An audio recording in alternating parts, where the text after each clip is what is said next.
وہ ختم ہو سکتے ہیں یا نہیں یہ الگ سوال ہے، لیکن ان کے خلاف لڑا جا سکتا ہے، ایک ریزسٹنس کی علامت بنتے۔ آپ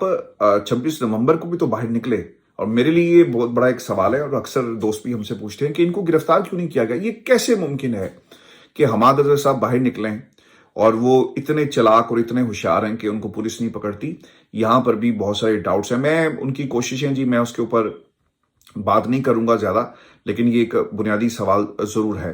پھر میں آپ کو ایک خبر یہ دے دوں کہ ایمان مزاری جو ہیں وہ مستعفی ہو گئی ہیں۔ وکیل ایمان مزاری کی میں بات کر رہا ہوں، اور ہیومن رائٹس اوبویسلی جہاں بھی جبری گمشدگیاں یا ہیومن رائٹس کے معاملات ہوتے ہیں تو آپ کو ایک بہت ہی مضبوط آواز ایمان مزاری کی شکل میں آپ کو ملے گی۔ ایمان مزاری نے جی استعفیٰ دیا ہے، اور یہ اسلام آباد ہائی کورٹ بار کی جبری گمشدگیوں کی کمیٹی کی چیئرپرسن کے عہدے سے، اور استعفے میں انہوں نے یہ لکھا کہ اسلام آباد ہائی کورٹ بار نے ججز کی سینیورٹی کے معاملے پر اصولی موقف سے پیچھے ہٹ کر بزدلی کا ثبوت دیا۔ نہیں سمجھتی کہ ہائی کورٹ بار میں اب اتنی جرت ہے کہ جبری گمشدگی جیسے معاملات پر کھڑی ہو سکے، لہٰذا محض رسمی عہدہ رکھنے میں مجھے کوئی ضرورت نہیں ہے۔ میں موجودہ بار کی کابینہ میں رہ کر اپنا نام خراب نہیں کر سکتی۔ تو سر جو سچے لوگ ہوتے ہیں نا وہ نکل جاتے ہیں، وہ یا تو ڈٹ کے مقابلہ کرتے ہیں تنہا۔ اب ایمان مزاری جو ہیں ایک بہت ہی مضبوط آواز ہیں، I have a lot of respect for her. جس طرح انہوں نے پاکستان میں اسٹیبلشمنٹ کو ٹکر دی، بہت ہی جگر گردے کا کام ہے جی۔ ایک عورت ہونے کے باوجود آپ پاکستان جیسے سسٹم میں کھڑے ہو کر یہ بات کرتے ہیں، اور ایمان مزاری کو سارا کریڈٹ جاتا ہے جو کچھ بھی سب پاکستان میں جتنی بھی آواز اٹھائی گئی ہے۔ میں بھی آپ کو خبر یہ بھی دوں کہ جسٹس بابر ستار صاحب کی عدالت تھی، اور وہاں پر ہمایوں دلاور کے خلاف سوشل میڈیا مہم پر ایف آئی اے میں درج مقدمے پر جسٹس بابر ستار کی ایف آئی اے سے سوال۔ اب دیکھیں انٹرسٹنگ بات یہ ہے کہ ایف آئی اے خود سے ایکٹیو ہو گئی ہے، اور جب کمپین بابر ستار یا کسی اور جج کے خلاف چلائی گئی تو کہاں تھی ایف آئی اے؟ انہوں نے جی ایک رپورٹ پیش کی، اور اس رپورٹ کے اندر جو الفاظ تھے وہ بڑے انٹرسٹنگ ہے۔ بابر ستار نے جو رپورٹ کے اوپر جو ان کا ریمارک ہے وہ میں آپ کو بتاتا ہوں۔ وہ یہ کہتے ہیں کہ ایف آئی اے نے رپورٹ میں بتایا کہ جج ہمایوں دلاور ان کی فیملی کے خلاف اینٹی کرپشن اسٹیبلشمنٹ کے پی نے مقدمہ عمران خان کے خلاف فیصلہ دینے پر پیچ کسنے کے لیے درج کیا۔ اب دیکھیں یہ عدالتی زبان نہیں ہے، یہ کوئی نون لیگ کا بندہ اگر کرتا تو ہمیں سمجھ میں آتی تھی، کوئی پیپلز پارٹی کا بندہ کرتا تو ہمیں سمجھ میں آتی تھی، لیکن یہ رپورٹ آپ بابر ستار صاحب کی عدالت میں جب پیش کریں گے تو پھر آپ کو یہی سننے کو ملے گا۔ تو انہوں نے جی اس رپورٹ کے ایکسیپٹنگ کیا، اور اب خبر یہ آ رہی ہے کہ انہوں نے دوبارہ 1 مہینے میں جواب جو ہے وہ مانگ لیا ہے۔ پھر یہ ہماری آج کی ویڈیو تھی۔ میں ٹریول کر رہا ہوں، اور unfortunately I am not in my studios and I am not 100%، لیکن پھر بھی ہماری کوشش ہے کہ بر وقت ہم آپ کو ویڈیوز دیتے رہیں، اور یہ سلسلہ رکے نہیں، کیونکہ اس وقت پاکستان کے اندر جو آپ تک خبریں پہنچنی چاہیے اس کے اوپر نا بڑے بڑے فلٹرز لگا دیے گئے ہیں۔ آپ کو فائر وال کا فلٹر ملے گا، آپ کو ریاست کا فلٹر ملے گا، آپ کو خوف کا فلٹر ملے گا، آپ کو روزی روٹی چھیننے کا فلٹر ملے گا، آپ کو پاکستان کے دھمکیوں کا فلٹر ملے گا، آپ کو بینک اکاؤنٹ سیل کرنے والا فلٹر ملے گا۔ تو بہت سارے فلٹرز لگ گئے ہیں، تو اس ماحول کے اندر آواز آپ تک پہنچنا بہت ہی ضروری ہے، کیونکہ زندگی جو ہے نا وہ ایک مقصد ہونا چاہیے آپ کا۔ آپ بغیر مقصد کے زندگی گزار نہیں سکتے، اور بغیر مقصد کے زندگی کوئی زندگی نہیں ہوتی۔ سر زندگی کے اندر مقصد لے کر آئیں، اور مقصد کے بغیر جینا بھی کیا جینا ہے، یہ آپ نے یاد رکھنی ہے بات، اور یہ فلسفہ نہیں ہے۔ اپنی زندگی کے اندر ایک مشن ہونا چاہیے، اور ہمارا مشن یہی ہے کہ یہ خبریں اور یہ سچ آپ تک پہنچتا رہے۔ اس پہ اختلاف ہو سکتا ہے، اس پہ بات ہو سکتی ہے، لیکن یہ سلسلہ رکے گا نہیں۔ اپنا خیال رکھیے گا، اجازت دیجیے، اللہ حافظ۔